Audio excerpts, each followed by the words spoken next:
Let's go live to Kyiv with correspondent Gulliver Cragg. Gulliver, the Ukrainian president has made today a day of unity in the country. What does that mean exactly? What's been going on today to try and promote unity under this threat?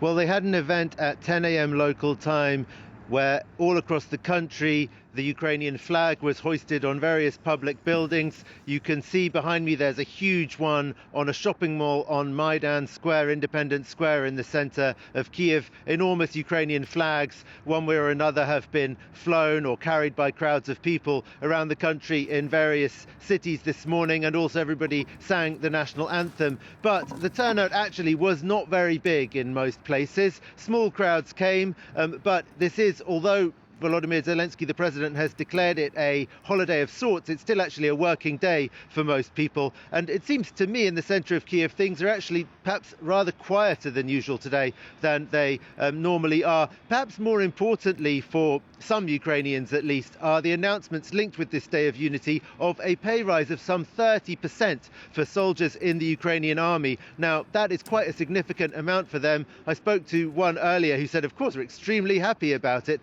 Remember, Ukrainian soldiers are not paid all that much. Their pay ranges from about 300 euros a month to 500 euros a month until you get into the higher ranks of the officer class or more specialized soldiers.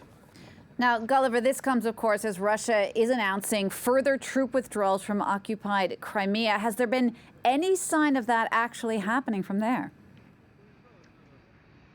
No, Ukrainian leaders are more or less saying the same as what Jens Stoltenberg, the NATO Secretary General, was saying, that these announcements are, of course, welcome, but we'll believe it when we see it. And for the moment, they haven't actually seen any evidence of the Russian soldiers moving away. Another point perhaps worth noting is that the announcement made yesterday that soldiers from the southwestern divisions of Russia's army would be moving back to their permanent bases. Well, those are the ones that are based closest to Ukraine anyway. They didn't talk about moving the soldiers who have come all the way from Siberia.